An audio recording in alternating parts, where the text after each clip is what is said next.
ग्रहण कर सकता है। तो यहाँ पे जैसे बताया गया है कि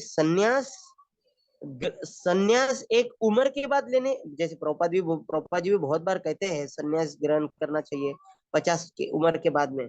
लेकिन इसका मतलब ये नहीं है कि सिर्फ उम्र 50 भी हो गई तो हम उसके पात्र हो जाएंगे। क्योंकि क्या हो जाएगा, जैसे प्रभुपाद लिख रहे हैं कि शुद्धि के बिना अनायास संन्यास ग्रहण से सफलता है नहीं, लेकिन क्या हो जाएगा, क्या बोलते हैं इसको, और व्यक्ति पापमय जीवन में भी लग सकता है। इसलिए वर्ण आश्रम जो है हमको बचाता है पाप करने से। मतलब अगर किसी ने शादी नहीं की तो उससे ज्यादा गलतियां हो सकती है।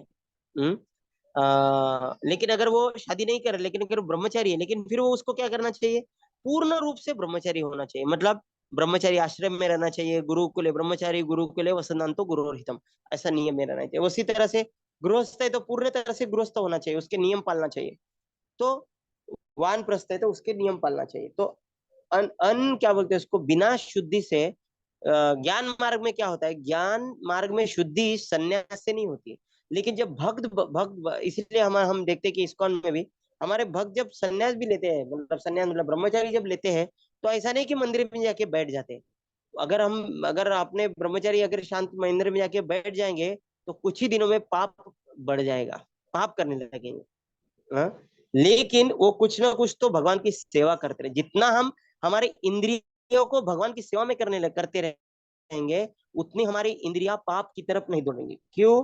क्योंकि अगले ही श्लोक में भगवान 5वें श्लोक में कहते हैं, क्या कहते हैं वो, नहीं कश्चित क्षणम अपि जातु तिष्ठन्ति अकर्मकृत। मतलब भगवान कहते हैं अरे एक क्षण के लिए भी नहीं, कश्चित क्षणम अपि, हम जीव जो है ना, एक क्षण के लिए भी शांत नहीं बैठ सकते। हमको कुछ क्या करना पड़ता है, हम कार्यते विवशः कर्म सर्व प्रकृति जैर गुणैर। मतलब हम सदैव, जब तक हम शुद्ध नहीं होंगे तब तक हम गुणों के प्रभाव में आके कुछ ना कुछ तो कर्म करते रहेंगे। तो देखिए अगर कोई भगवान की सेवा में नहीं लग रहा है तो कुछ तो गलत कार्य करेगा। इसलिए भगवान क्या कह रहे हैं, अर्जुन को कह रहे हैं कि है अर्जुन, तुम सोच रहे हो कि मैं युद्ध नहीं करूंगा। अगर अच्छा युद्ध नहीं करोगे तो क्या करोगे फिर, क्योंकि शांत तो नहीं बैठ सकते। नहीं कश्चित क्षणम अपि जातु तिष्ठन्ति अकर्मकृत, बिना कर्म किए कोई भी नहीं रह सकता। हम्म?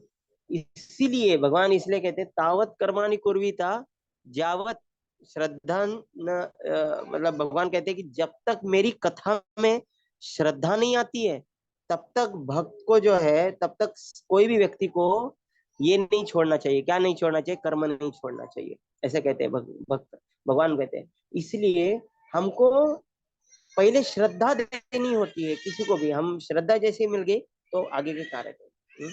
तो हाँ ये भी है कि हम सभी जन अपने कर्म में हमने गुणों के द्वारा विवश होता है। हमने कभी भी यार खुद को देखा है क्या, कभी कभी हम गुणों के आधार, हमको पता है हमारी जो नियमित रूप के जप माला बाकी है, फिर भी हम कुछ तो काम करने लगते हैं, कार्य करने लगते हैं, जो कि वो जबकि वो कार्य बाद में भी कर सकते हैं।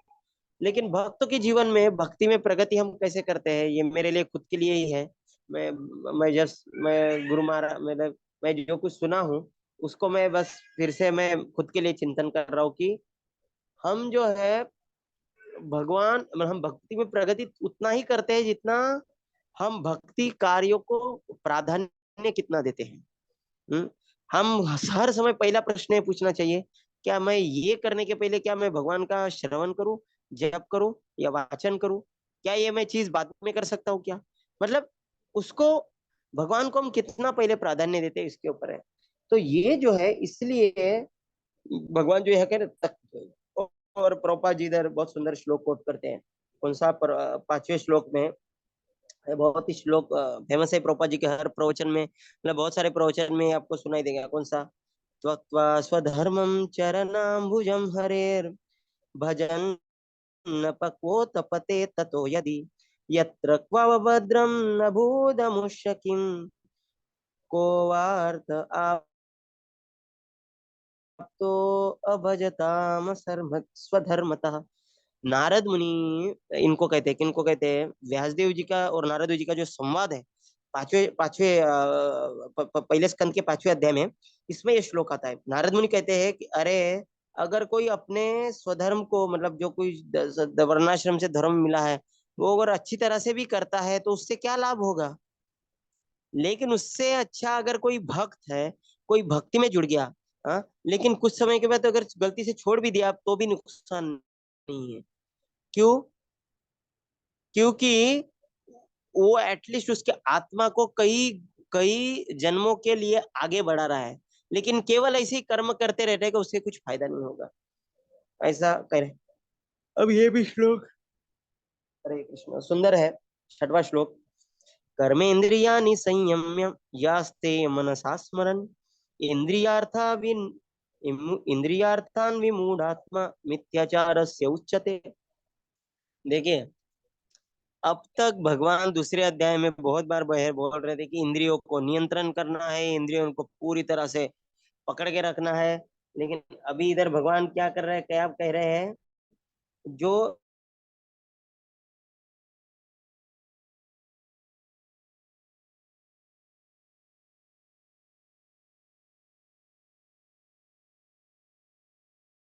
इंद्रिय कर्म को तो वश में करता है, जिसके ले मन किस चीज सुंदर देखने के लिए इंद्रिय क्या है, अपने कान नाक जीवा ये सब, और उनके विषय क्या है, स्वादिष्ट भोजन, सुंदर पुरुष स्त्री, और क्या है, सुंदर मधुर गाना, ऐसे ऐसे अगर भले ही बाहरी रूप से उसने इंद्रियों को इंद्रिय को नियंत्रित कर दिया है, लेकिन अगर वो अंदर से बार बार चिंतन करता है तो भगवान कह रहे हैं वो तो स्वयं को धोखा दे रहा है, और उसे क्या कहना चाहिए, मिथ्याचारी कहना चाहिए।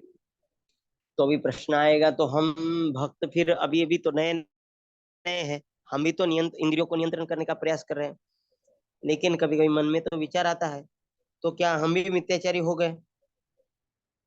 तो इसका इसके भी विषय में बहुत क्या बोलते हैं उसको, ये है। तो पहले चीज तो प्रोपा जी इधर दिखाते हैं कि यहाँ पे लिखा है, क्या है लिखा है, चाहे कौन सा भी आश्रम रहे, इंद्रिय सुख के लिए किसी भी आश्रम में रहकर कर्म किया जा सकता है, किंतु यदि उस विशिष्ट पद का उपयोग विधि विधानों का पालन में किया जाए तो व्यक्ति की क्रमशः आत्मशुद्धि हो सकती है। मतलब हम जिधर भी जिस भी आश्रम में है, उसमें हम जो भी इंद्रिय भोग कर रहे हैं, तो पहली चीज उसको जितना रेगुलेटेड होए उतना करना चाहिए। मतलब रेगुलेटेड मतलब नियम में होके, मतलब क्या बोलते हैं इसको, अनियंत्रित रूप से इंद्रिय भोग नहीं होना चाहिए। हाँ। और दूसरा चीज क्या है कि हमने खुद को बहुत शुद्ध भक्त समझना नहीं चाहिए और दिखाना भी नहीं चाहिए। हमने भक्तों को समक्ष के बार बार ये बताना पड़ेगा, और इसलिए भक्तों के सामने दम्भ नहीं रहना चाहिए, बहुत गर्विष्ठ नहीं होना चाहिए। गर्विष्ठ होना ये किसका लक्षण है, मिथ्याचार का लक्षण है। मतलब खुद के इंद्रियों पे हमारा मेरा नियंत्रण नहीं है, लेकिन दूसरों के सामने अगर मैं दम्भ में रह रहा हूँ, इसका मतलब क्या है, मैं तो बहुत महान हूँ। भक्त को नम्रता नम्रता से क्यों रहना चाहिए, कि उसको लगता है कि भक्त मुझे इतना महान समझ रहे हैं, लेकिन मैं मेरे मेरे मन और इंद्रियों को नियंत्रण नहीं कर रहा हूँ, तो ये मैं इतना पतित हूँ। तो ऐसे भावना में अगर हम रहेंगे तो हम मिथ्याचारी नहीं है। इस रूप से हमें सभी भक्तों का सम्मान करना है। हमें अगर हम किसी का सम्मान नहीं कर रहे, मतलब क्या है, हम खुद को इतना महान समझ रहे कि मेरा पूरे मेरे इंद्रियों के ऊपर नियंत्रण है। ऐसा इस भावना में है, लेकिन इस भावना में हमने नहीं रहना चाहिए। हम्म एक मिनट, तो ये जो है इसके एक्चुअली मैं रिवीजन ही कर रहा हूँ, इसलिए मैं थोड़ा फास्ट ले रहा हूँ। लेकिन ये एक एक श्लोक जो है ना बहुत महत्वपूर्ण श्लोक है दोनों भी। और हाँ, माता जी ने और सब प्रभु जी ने वगैरह सब रिवीजन तो किया ही रहेगा, हम तो बस ये कर रहे हैं। तो प्रभुपाद जी लिख रहे हैं आत्मशुद्धि, हमारे जीवन में जो हम कर्म जो भी कर रहे हैं उससे क्या होना चाहिए, आत्म शुद्धि होनी चाहिए। पत्नी होने का जो भी कर्तव्य है, जो कुछ भी हम कर रहे हैं, वो अगर सही ढंग से करेंगे तो उससे हमारा आत्मशुद्धि हो जाता है। लेकिन अगर सकाम कर्म से करेंगे, मतलब ये करूंगी, ये करूंगा तो मुझे ये मिलेगा, इससे फायदा मिलेगा, नहीं, हमको एक कर्तव्य बुद्धि से भी करेंगे हम, तो भी हमारे आत्मशुद्धि होगा। लेकिन अगर हम कृष्ण भावनामृत के रूप से अगर कर रहे हैं, तो हमारी चेतना भगवान के ऊपर आकर्षित होने लगेगी, वो तो बहुत ऊंची स्तर होगी। यही प्रभुपाद जी बार बार कह रहे हैं।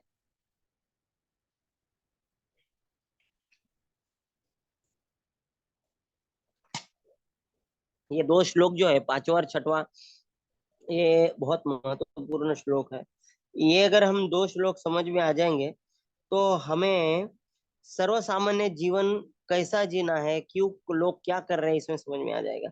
तो हम जब भी देखते हैं समाज में, इधर क्या लिखा है, प्रत्येक व्यक्ति को, पांचवें श्लोक के क्या है, प्रत्येक व्यक्ति को प्रकृति से अर्जित गुणों के अनुसार विवश होकर कर्म करना पड़ता है। तो इसलिए जो शुद्ध भक्त है सभी से दया क्यों रखता है, क्योंकि वो देखता है कोई लोग झगड़ रहा है, कोई उनके ऊपर गुस्सा भी हो रहा है, कुछ भी कर रहा है, उनको दया होती कि ये व्यक्ति का प्रॉब्लम नहीं है, ये व्यक्ति रजोगुण तमोगुण के प्रभाव में आ चुका है और वो अभी ये गलत कार्य कर रहा है, और उससे भी दुख इनको वो होता है कि अभी कुछ ही समय के बाद में इसको इसके ही कर्म के फल उसको भोगना पड़ेगा। तो जब कोई गलत करते हैं, तो लोग गलत करते हैं तो हम उसको देखकर दया आती है हमें भक्तों को, क्योंकि हमें उसके पीछे का विज्ञान समझ में आता है कि ये गुणों का प्रभाव है। और इसको इसको इसका भोगना भी पड़ेगा, ये दोनों भी चीज हमको पता है कि हमको दया आती है उसके, ना ही उससे घृणा आती है। हमने घृणा नहीं करनी चाहिए, हमें उससे दया करनी चाहिए। तो जैसे छठवें इसमें, तो इसलिए इसमें इसलिए तो इसमें फिर सॉल्यूशन क्या किया है, देखिए। और सातवां सातवां श्लोक में क्या है, यस्त्वेन्द्रियाणि मनसा नियम्यारभरतेर्जुन कर्मेन्द्रियै कर्मयोगम कर्मयोगम असक्तः सविशिष्यते। दूसरी ओर यदि कोई निष्ठावान व्यक्ति अपने मन के द्वारा कर्मेंद्रिय को वश में करने का प्रयत्न करता है और बिना किसी आसक्ति के कर्मयोग में प्रारंभ करता है, तो वह अति उत्कृष्ट है। इसका मतलब क्या है, भक्तों ने सेवा नहीं छोड़नी चाहिए। कर्म योग में मतलब शांत नहीं बैठना है, किधर भी कुछ ना कुछ तो सेवा करती रहनी, बैठनी। जितना हमारे कर्मेंद्रिय शांत बैठेंगी, वो पाप करने को लगाएंगे। कर्मेंद्रिय कौन से हम कर्मेंद्रिय रहेगी, सभी सभी इंद्रिया, हमारे ज्ञानेन्द्रिय भी कर्मेंद्रिय, मतलब हाथ पैर।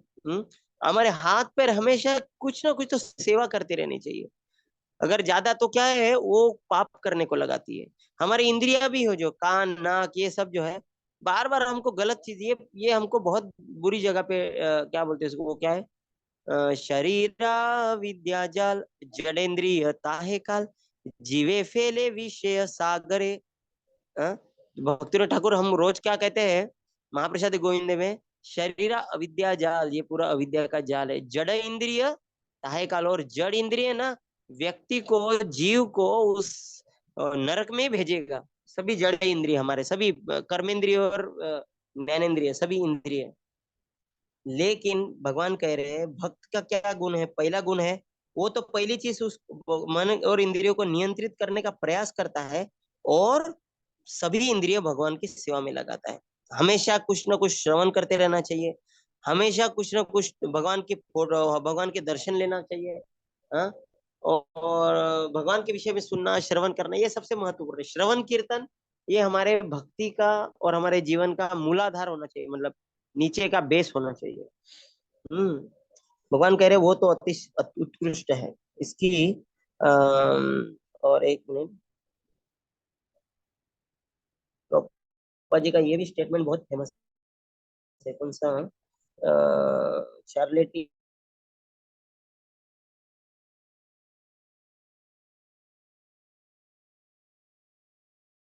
एक minute, sweeper in the street, हाँ सातवें श्लोक में। हाँ, तो तात्पर्य हम पढ़ेंगे सातवें श्लोक का। हम्म लंपट जीवन और इंद्रिय सुख के लिए छद्य योगी का मिथ्या वेश धारण करने की अपेक्षा अपने कर्म में लगे रहकर जीवन लक्ष्य को, भव बंधन से मुक्त होकर भगवत धाम को जाना है, प्राप्त करने के लिए कर्म करते रहना अधिक श्रेयस्कर है। तो ये हमारे गृहस्थों के लिए है कि सब कुछ छोड़ देने से अच्छा, हालांकि बहुत बार ऐसा लगता है, सभी को लगता है, मतलब पुरुष हो स्त्री हो, जब गृहस्थ जिनमें सेवा करते रहते हैं तो ऐसा लगता है कि सब छोड़ छाड़ के किधर जाए, सब छोड़ो छोड़ो घर बार, चलो हरिद्वार।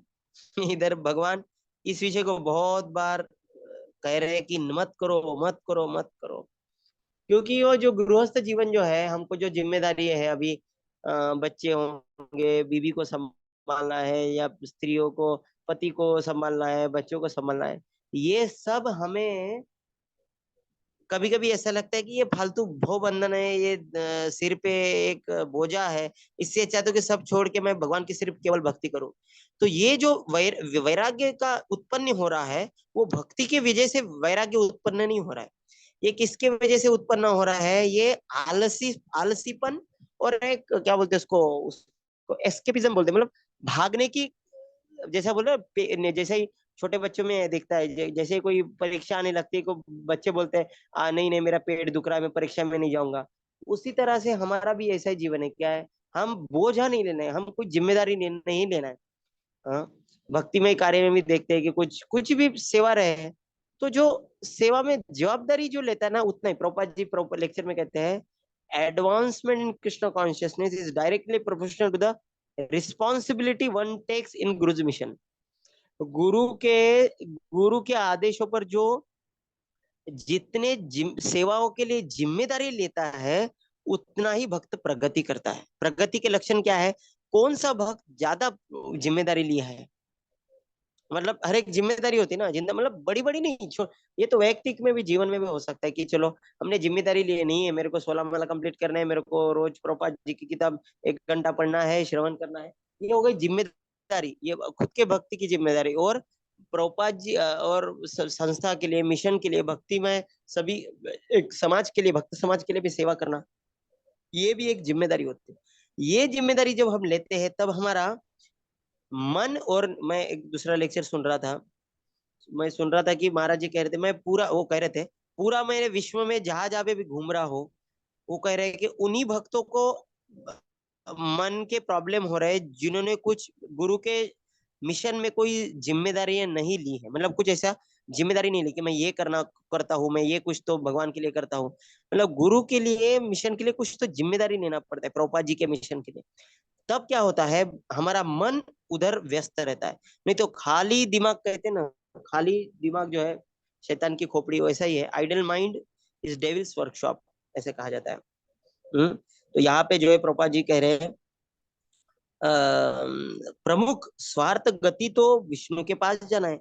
ये प्रहलाद महाराज का श्लोक है, नते विदु स्वार्थ गतिम हि विष्णु। प्रहलाद महाराज कह रहे हैं कि संसार में लोगों को समझ नहीं आ रहा है, नते विदु, उनको पता नहीं है कि नते विदु स्वार्थ गतिम ही विष्णु। अगर किसी को स्वार्थ चाहिए ना, हमारा सबका स्वार्थ इसी में ही है। हम स्वार्थी है ना, तो स्वार्थी इसे है जिसमें हम भगवान विष्णु की सेवा, यही हमारा सबसे बड़ा स्वार्थ है। संपूर्ण वर्णाश्रम धर्म का उद्देश्य इसी जीवन लक्ष्य की प्राप्ति है। एक गृहस्थ भी कृष्ण भावनामृत में नियमित सेवा करके इस लक्ष्य तक पहुंच सकता है। मैं 7वें श्लोक का तात्पर्य पढ़ रहा हूँ। आत्म साक्षात्कार के लिए मनुष्य शास्त्र उन्मोदित संयमित जीवन बिता सकता है। तो आत्म साक्षात्कार के लिए क्या चाहिए? महत्वपूर्ण है, शास्त्रों के अनुसार होना चाहिए, वो भी संयमित जीवन होना चाहिए। लेकिन किसके आधार पर होना चाहिए? शास्त्रों के आधार पर होना चाहिए। और अनासक्त भाव से अपना कार्य करता रह सकता है। अनासक्त भाव से मतलब जो भी करूंगा भगवान की सेवा के लिए करूंगा, बाकी अगर सफल हुआ तो भगवान को ही फायदा है, नहीं हुआ तो भगवान का ही नुकसान है। तो क्या बोलते हैं, वो गाना है ना, हरि से बड़ा हरि का नाम, क्या बोलते हैं, उसमें गाना एक वाक्य आता है, नाम वाले को चिंता रहती, नाम ना हो बदनाम, हरि से बड़ा हरि का नाम। नाम वाले को चिंता रहती, मतलब कृष्ण को हमेशा चिंता रहती है कि मेरा नाम खराब नहीं होना चाहिए, मतलब मेरे भक्त किधर गड़बड़ नहीं करना चाहिए। मतलब मेरे भक्त की, मतलब क्या बोलते इसको, नाम वाले को चिंता रहती, नाम ना हो बदनाम। मतलब कभी ऐसा नहीं होना चाहिए कि किसी भक्त ने नाम से पुकारा और कुछ नहीं हो रहा, ऐसा मेरा ये नहीं होना चाहिए। इसलिए तो भगवान ने फिर कौन्ते अप्रतिजानी ही न मे भक्त प्रणश्यति, ऐसा कहा है। इस प्रकार की प्रगति करते हैं। वो हम निरासक्त कैसे होते हो सकते हैं? जितने हम आसक्ति रहेंगे, उतने हम दुख की प्राप्ति करेंगे इस संसार में। आसक्ति मतलब दुख, दुख मतलब ही आसक्ति है। आसक्ति सभी चीजें से होती है, व्यक्ति से हो सकती है, कुछ परिस्थिति हो सकती है कि नहीं मुझे ऐसा ही चाहिए, कुछ ऐसा ही होना चाहिए, व्यक्ति से हो, परिस्थिति से हो, हाँ, चीजों से है, उसकी जितना हम आसक्त रहेंगे उतना हम दुखी रहेंगे, ये संसार का नियम है। इस प्रकार वो प्रगति कर सकता है। जो निष्ठावान व्यक्ति इस विधि का पालन करता है वह उस पाखंडी धूर्त से कहीं श्रेष्ठ है जो अबोध जनता को ठगने के लिए दिखावटी आध्यात्मिकता का जामा धारण करता है। जीविता के लिए दान करने वाले प्रवंचक ध्यानी की अपेक्षा सड़क पर, हाँ ये जो वाक्य है ये हम अंडरलाइन कर सकते हैं। प्रभुपाद जी का बहुत फेमस स्टेटमेंट है ये। प्रभुपाद जी ये श्लोक मतलब बहुत बहुत प्रभु जी सब महान, मतलब सब महाराज सब लोग ये श्लोक पढ़ते, कौन सा वाक्य पढ़ते प्रभुपाद जी का, जीविका के लिए ध्यान करने वाले प्रवंचक ध्यानी की अपेक्षा सड़क पर झाड़ू लगाने वाला निष्ठावान व्यक्ति कहीं अच्छा है। हरे कृष्ण। ये पढ़कर बहुत नम्रता आनी चाहिए भक्तों को कि हमारा अभी भी मतलब हमारा मतलब मेरा ही है ये स्तर कि मेरा मन और नियंत्रण नहीं है, लेकिन फिर भी हमको प्रवचन कहने के लिए कहा जाता है, ये है। तो खुद में इतनी कमजोरी होकर भी एटलीस्ट इतना तो है कि हमने भक्तों से प्रार्थना करनी चाहिए कि हमें कुछ सद्गुण मिले और हमारे भी इंद्रिय नियंत्रण हो। हरे कृष्ण। इसमें कुछ प्रश्न है? हरे कृष्ण।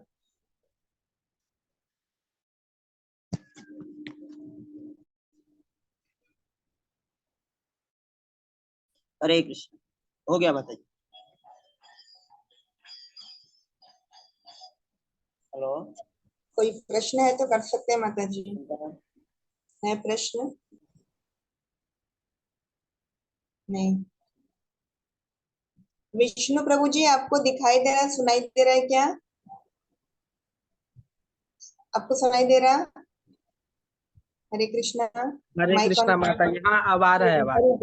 हरि बोल हरि बोल। सुनाई दे रहा है मतलब। हाँ आपने जो भगवत गीता ली है ना, आप ये वाली भगवत गीता ले लीजिए। ये देखिए, ये प्रभुपाद जी की भगवत गीता है ना, इस्कॉन हाँ की। नजदीक पास में कहीं इस्कॉन टेम्पल होगा ना, तो हाँ वहां हाँ। से आप इसको देख सकते हैं। हिंदी सभी लैंग्वेज में। आपको कौन सा लैंग्वेज चलता है?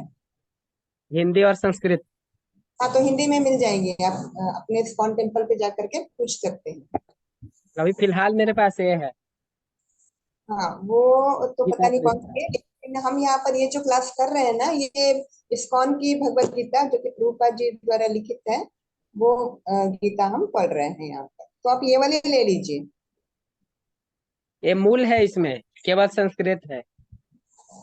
हाँ, तो इसमें संस्कृत के साथ में इसमें पूरा तात्पर्य है, पूरा डिटेल जो अभी आपने पढ़ा है ना, इसमें हाँ। पूरा हिंदी में डिटेल समझाया गया है।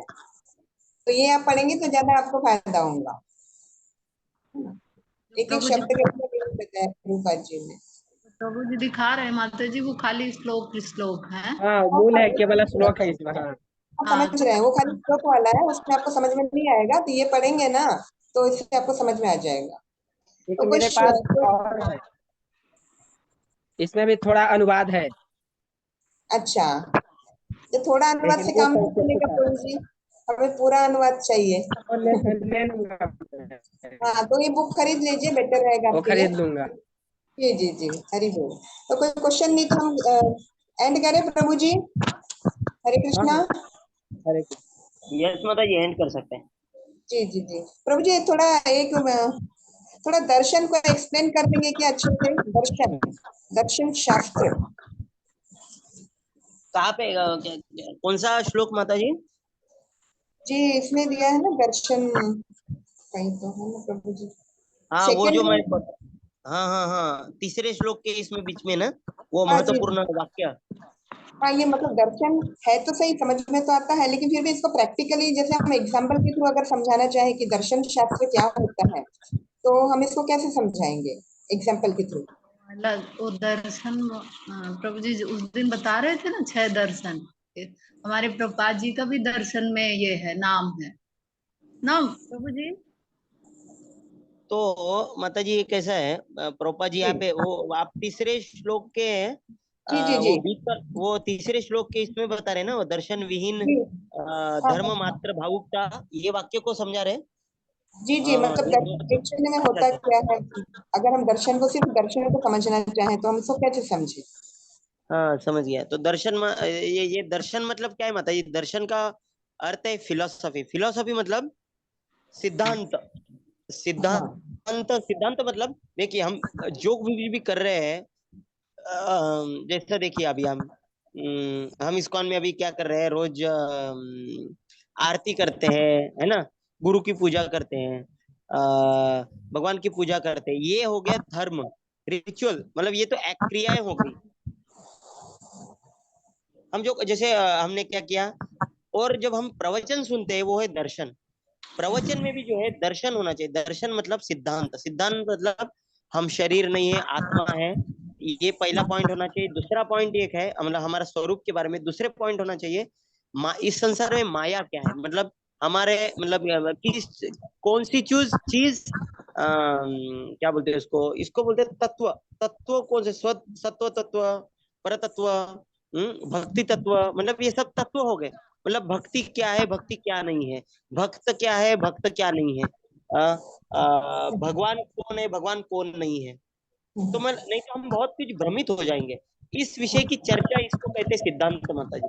इसीलिए चैतन्य महाप्रभु ये बात, मतलब प्रभुपाद जी कोट करते हैं पॉइंट, सिद्धांत बलिया चित्ते ना करिय अलस, यह लागे यह लागे कृष्ण सुदृढ़ मानस। मतलब अगर हम कृष्ण, अगर क्या बोलते हैं इसको, सिद्धांत पढ़ेंगे नियमित रूप से, जैसे आज जो हम कर रहे हैं वो दर्शन पढ़ रहे हैं माता जी। अगर कोई नियमित रूप से पढ़ाई नहीं कर रहा है, भागवतम और श्रीमद् भागवतम की पढ़ाई नहीं कर रहा है, और केवल जप कर रहा है, तो क्या हो जाएगा माता जी? केवल जप के समय वो क्या विचार कर रहा है, किस लिए जप कर रहा है, उसका कुछ उद्देश्य नहीं रहेगा। इसलिए दोनों भी महत्वपूर्ण है। एक तो श्रीमद् भागवतम और भगवत गीता का कथन, प्रवचन सुनना, और जप करना, कीर्तन करना, आरती करना, ये हो गया धर्म। समझ गए माता जी? जी और जी जैसे प्रभु जी हमारे उसमें मंगलाचरण में है कि हम लोग प्रयोजन सिद्धांत ये जाते हैं, वो है ना श्लोका में, तो वही ना कि पहले हम वो 3 श्लोक है ना, 3 मंगलाचरण के 3 वो पाठ। हाँ हाँ। प्रे- हर हर पुस्तक के 3, मतलब मंगलाचरण वो 3 होता है, मतलब वस्तु निर्देश।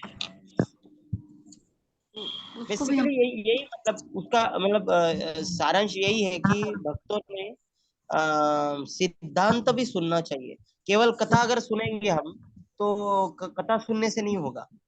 से केवल जैसे हम कथा सुनेंगे तो क्या हो जाएगा हमारा, हम ठीक है वो भी इम्पोर्टेंट है, लेकिन हमने ज्यादा अनर्थ निवृत्ति के बारे में भी सुनना चाहिए, और अर्थ प्रवृत्ति मतलब भगवान की कथा, लीला कथा भी सुनना चाहिए। तो दोनों का भी बैलेंस होना चाहिए, यही है विषय, प्रभुपाद जी का यही कहना है। जी जी जी जी ठीक है। ठीक थैंक है। यू प्रभु जी जी जी थैंक यू प्रभु जी थैंक यू थैंक यू। प्रभु जी के लिए हम 3 बार, प्रभु जी के लिए 3 बार हरि बोल बोल के धन्यवाद करेंगे। हरि बोल हरि हरे बोल हरि बोल हरि बोल हरि बोल हरि बोल। थैंक यू प्रभु जी हरे थैंक यू। कृष्ण। हरे कृष्णा, दंडवत प्रणाम प्रभु जी।